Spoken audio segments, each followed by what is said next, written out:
Hi, this is Brittany Madison, and you're watching Dante's Boxing Nation. Okay, now blow Okay, this. sorry. Yeah.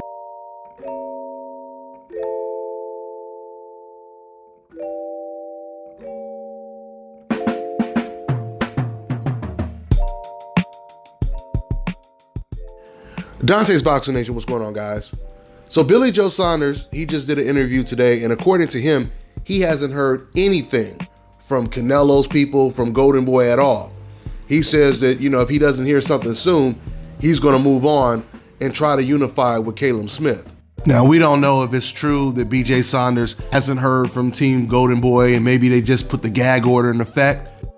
But regardless, the main thing we need to focus on is the fact that it's Canelo and his team that has been talking specifically about facing BJ Saunders next.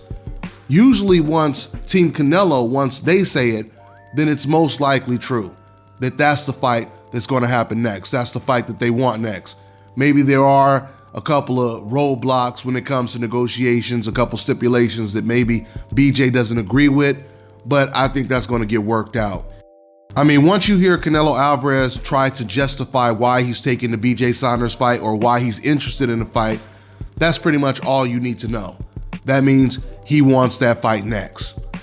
Canelo doesn't say a whole lot until he knows for a fact who he wants to fight. And once again, when you look at the pattern of Canelo Alvarez, BJ Saunders, when he came off of his great performance over David Lemieux, that was one of his best performances.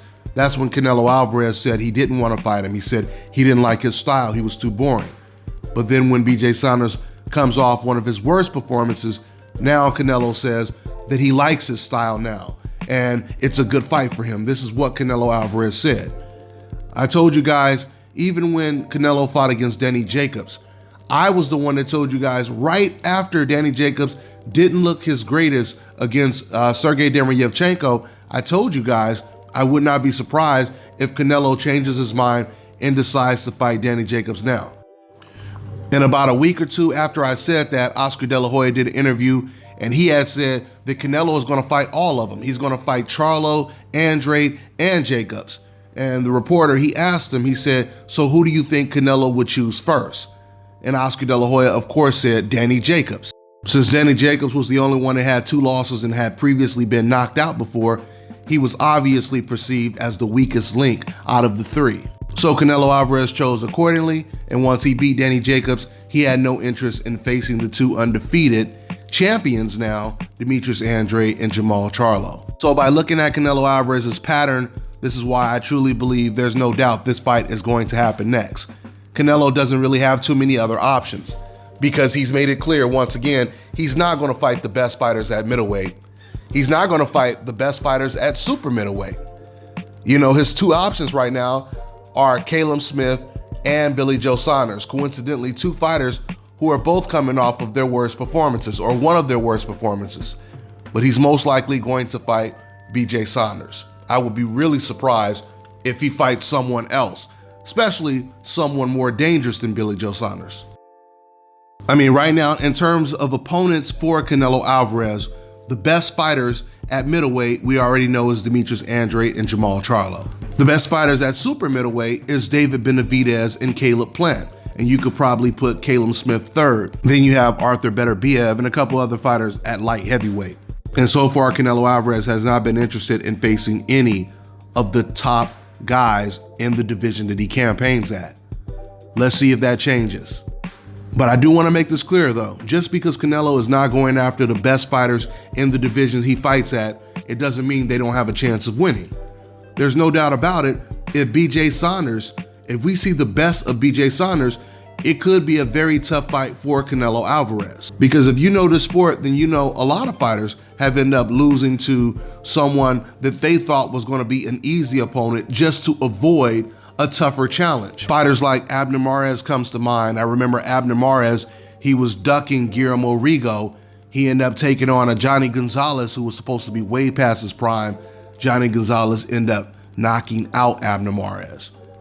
Then of course you have Manny Pacquiao, who was avoiding Terrence Crawford. Top Rank and Bob Arum, they were putting a lot of pressure on Manny Pacquiao to take that fight. He didn't want to take the fight, ended up losing to Jeff Horn. And more recently, clearly, Anthony Joshua, he thought that Andy Ruiz would be a way easier opponent than a Deontay Wilder. And it turned out to be his first knockout loss on his record. But the Canelo versus BJ Saunders fight, the fight it really reminds me of is Tim Bradley versus Juan Manuel Marquez.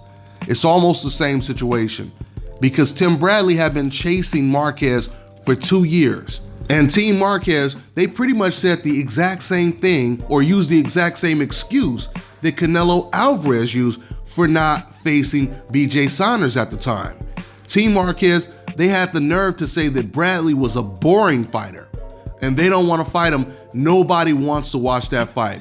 And it was crazy because at the time, Tim Bradley, matter of fact, not at the time, Tim Bradley's whole career, he was always an action-packed fighter. You know, his fights always produced drama. But Juan Marquez wanted no smoke with that Tim Bradley. Soon as Tim Bradley was in a life or death type of fight with Ruslan Provodnikov, where he damn near almost got knocked out standing up in the fight, that's when all of a sudden Juan Manuel Marquez changed his mind and said he wanted the fight. In fact, they decided to fight Tim Bradley right after that fight. And Marquez ended up losing to Tim Bradley, expecting a very weak version, a different Tim Bradley. But to Juan Manuel Marquez's surprise, he ended up getting the best Tim Bradley. Let's see if this happens with Canelo Alvarez versus BJ Saunders. That's all I got for now, guys. I'm on to the next one.